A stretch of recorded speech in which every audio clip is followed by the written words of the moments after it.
Em nome do Pai, do Filho e do Espírito Santo. Amém. Amados irmãos e irmãs, é com muita alegria que nós estamos aqui para juntos estudar e meditar o Evangelho que a nossa igreja nos apresenta para esta oitava da Páscoa, para esta segunda-feira da oitava da Páscoa. De antemão, convido você a compartilhar esse vídeo com mais pessoas. Estamos prestes a atingir 10 mil inscritos aqui no canal e ao chegar neste número, tem surpresa para vocês, tá bom? Então vamos lá. O Evangelho desta segunda se encontra lá em Mateus 28, que diz assim: Naquele tempo, as mulheres partiram depressa do sepulcro. Estavam com medo, mas correram com grande alegria para dar a notícia aos discípulos. De repente, Jesus foi ao encontro delas e disse: Alegrai-vos. As mulheres aproximaram-se e prostraram-se diante de Jesus, abraçando seus pés. Então Jesus disse a elas: Não tenhais medo.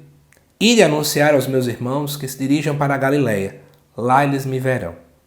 Quando as mulheres partiram, alguns guardas do túmulo foram à cidade e comunicaram aos sumos sacerdotes tudo o que havia acontecido. Os sumos sacerdotes reuniram-se com os anciãos e deram uma grande soma de dinheiro aos soldados, dizendo-lhes: Dizei que os discípulos dele foram durante a noite e roubaram o corpo enquanto vós dormieis. Se o governador ficar sabendo disso, nós os convenceremos. Não vos preocupeis. Os soldados pegaram o dinheiro e agiram de acordo com as instruções recebidas. E assim, o boato espalhou-se entre os judeus até o dia de hoje. Amados irmãos e irmãs, vamos juntos percorrer esse evangelho e entender a beleza que ele de fato nos apresenta para esta segunda-feira da oitava da Páscoa. Em primeiro lugar, os primeiros personagens que aparecem aqui dentro do evangelho de Mateus, no versículo 8, são as mulheres que partiram depressa do sepulcro. Naquele tempo, as mulheres eram excluídas da sociedade, porque para aquele povo, a única função que elas tinham era de procriação. Então a mulher só estava no mundo praticamente para gerar filhos. É interessante você saber que aparecer as mulheres aqui em primeiro lugar já descarta o que muita gente às vezes quer levantar, não é? De que os evangelistas criaram uma história, uma mentira, para poder ser replicada entre o povo. Porque toda mentira, que seja mentira de fato, ela tenta não dar brechas para que ninguém desconfie. Ora, se eu fosse querer então contar uma mentira, eu teria colocado algum homem para poder espalhar aquela notícia. Mas sempre aparecem as mulheres como primeiras a anunciar a ressurreição.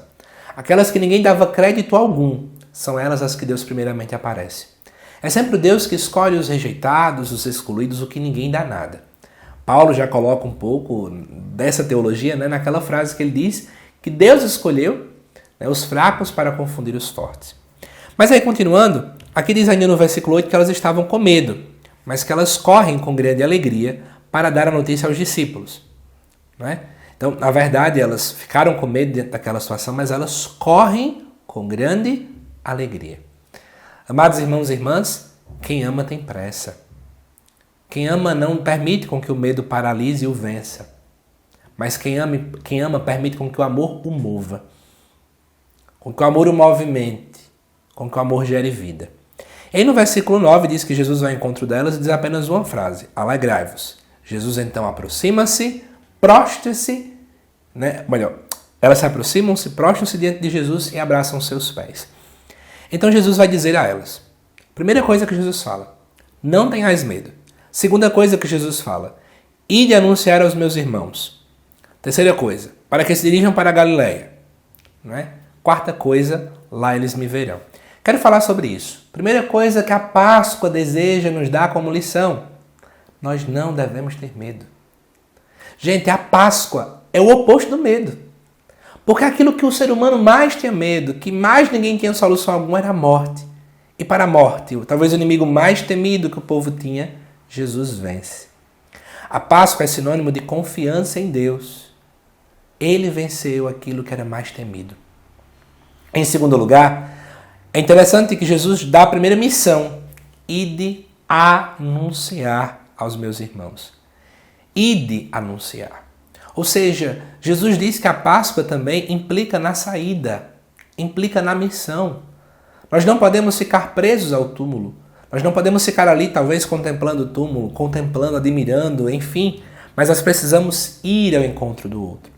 Jesus não ressuscita para que nós passemos 24 horas com ele ali trancados num lugar e esqueçamos dos irmãos que estão lá fora e que precisam conhecer a graça da ressurreição. Mas precisamos anunciar a todos. Terceira coisa, aqui diz para que se dirijam para a Galileia. Interessante, né?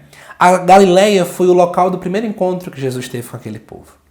Meio que Jesus diz, é preciso voltar aos inícios, é preciso voltar ao primeiro amor.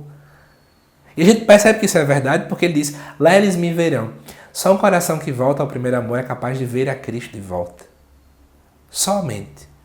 Talvez aquele povo, quando viu a paixão, morte de Cristo, talvez eles abandonaram o primeiro amor dentro deles. A gente percebe isso lá no Evangelho de João. A gente percebe que eles voltam a pescar antes de Cristo ressuscitar e aparecer para eles. Eles voltam às práticas velhas. Eles voltam à vida velha, à profissão antiga. E esquece que aquele que teve uma experiência com Cristo, ele tem uma nova profissão. Quer ser um pescador de almas. Quer ser um anunciador da boa nova. Por esse motivo, é preciso todos os dias, dentro da dinâmica pascal, voltar à Galileia. É preciso voltar de onde um dia eu me encontrei com Jesus. Pergunto isso para você. Aonde foi que você conheceu Jesus pela primeira vez? Talvez foi dentro de casa, com teus pais. Talvez foi na catequese. Talvez foi numa reunião na tua paróquia. Foi na missa, que naquele momento você teve uma experiência única, que daquele dia você não quis mais abandoná-lo. Volte para a Galileia. E aí, continuando, quando as mulheres partem, alguns guardas foram e comunicaram aos sumos sacerdotes. E os sumos sacerdotes, então, desejam movimentar, através do dinheiro, uma história inverídica. A história de que tinham roubado, não é, o corpo de Jesus. Que eles tinham, na verdade, escondido aquele corpo. Né? Então, na verdade, a gente percebe aqui uma resposta do evangelista Mateus para toda uma história que o povo saiu criando naquele tempo, de que tinham roubado o corpo de Jesus. Ora, gente, não teria como esse povo ter roubado. Os discípulos de Jesus sempre foram muito pobres, automaticamente aquele povo teria descoberto. E mais ainda, como é que a igreja sobreviveria 2000 anos, da forma como está até hoje? Como é que aquele povo, sofrendo perseguição, teria coragem naqueles primeiros anos de igreja de dar a vida, até mesmo quando era jogado diante de leões? Somente a graça do Cristo ressuscitado é que dá ânimo, é que dá vida ao anúncio daquele povo. Que a graça que provém da ressurreição de Jesus, que o amor do Cristo ressuscitado possa nos impelir para, em primeiro lugar, não termos medo. Em segundo lugar, para que nós possamos ir anunciar aos irmãos. Terceira coisa, para que nós possamos voltar à Galileia, para que assim a gente possa voltar a ver Jesus lá. Espero que você tenha gostado, amado irmão e irmã, desse nosso estudo dessa segunda-feira. E eu te peço, compartilhe esse vídeo com outras pessoas. Deixa aqui nos comentários o que você achou deste vídeo. E mais uma vez, uma feliz e abençoada Páscoa para você e para a sua família. Até mais!